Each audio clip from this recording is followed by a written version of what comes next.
പാവയ്ക്ക പുളിങ്കറിയാണ് ഞാൻ ഉണ്ടാക്കുന്നത്. അതിന് ഒരു പാവയ്ക്ക എടുത്തിട്ടുണ്ട്. ആദ്യം പാവയ്ക്ക നന്നായി കഴുകി നീളത്തിൽ മുറിച്ച് കുരുവൊക്കെ കളഞ്ഞ് കനം കുറച്ച് അരിയണം. ഒരു നാണയത്തിൻ്റെ കനത്തിൽ അരിഞ്ഞെടുത്താൽ മതി. കഷ്ണങ്ങളാക്കിയതിലേക്ക് കുറച്ച് ഉപ്പ് ചേർത്ത് നന്നായി യോജിപ്പിച്ച് വെക്കാം.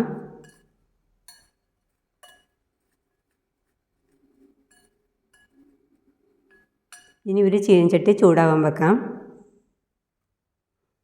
ഇതിലേക്ക് കുറച്ച് വെളിച്ചെണ്ണ ഒഴിച്ചു കൊടുക്കുന്നുണ്ട്. ചെറിയ ഒരു മുറി തേങ്ങ ചിരവിയത് എടുത്തിട്ടുണ്ട്. അത് ഇതിലേക്ക് ഇട്ട് കൊടുക്കാം. ഇനി ഇതൊന്ന് വറുത്തെടുക്കണം. തേങ്ങ ബ്രൗൺ നിറമാകുമ്പോൾ തീ ഓഫാക്കിയ ശേഷം ഇതിലേക്ക് 1 ടീസ്പൂൺ മുളക് പൊടി ചേർക്കാം. 3 ടീസ്പൂൺ മല്ലിപ്പൊടി കൂടി ഇട്ട് നന്നായി ഇളക്കി യോജിപ്പിച്ച ശേഷം വാങ്ങി വെക്കാം. അത് തണുത്ത് വരുമ്പോഴത്തേക്ക് കറി ഉണ്ടാക്കാനായി ഒരു ചട്ടി അടുപ്പത്ത് വെച്ച് കൊടുക്കുന്നുണ്ട്.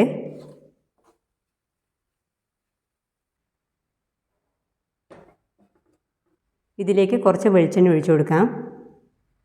എണ്ണ ചൂടായ ശേഷം 1/2 ടീസ്പൂൺ കടുകിട്ട് പൊട്ടിക്കാം. ഈ കുറച്ച് വെച്ച് 2 പച്ചമുളക് ഇടാം. കൂടെ കുറച്ച് കറിവേപ്പില കൂടി ചേർത്ത് കൊടുക്കുന്നുണ്ട്. ഇനി എരിഞ്ഞു വെച്ച പാവയ്ക്ക കഷ്ണങ്ങൾ കൂടി ഇതിലേക്ക് ഇട്ട് കൊടുക്കാം. കഷ്ണങ്ങളൊക്കെ ഇതിലേക്കിട്ട് നന്നായി ഇളക്കി വാട്ടിയെടുക്കണം.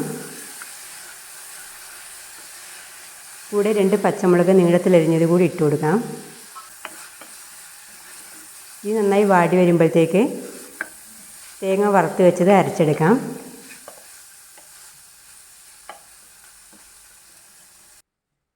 ആദ്യം തേങ്ങ പൊടിച്ചെടുക്കാം. അതിനുശേഷം കുറച്ച് വെള്ളം ചേർത്ത് നന്നായി അരച്ചെടുക്കണം.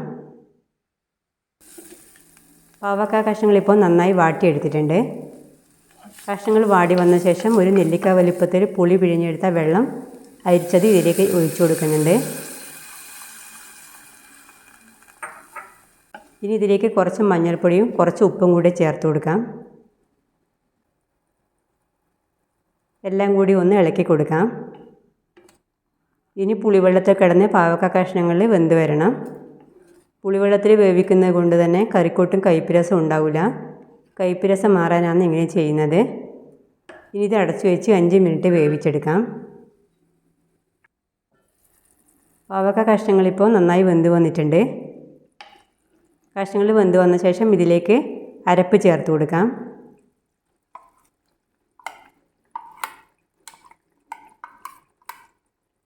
പാകത്തിനുള്ള വെള്ളം കൂടി തേങ്ങയിലേക്ക് ചേർത്ത് കൊടുക്കാം.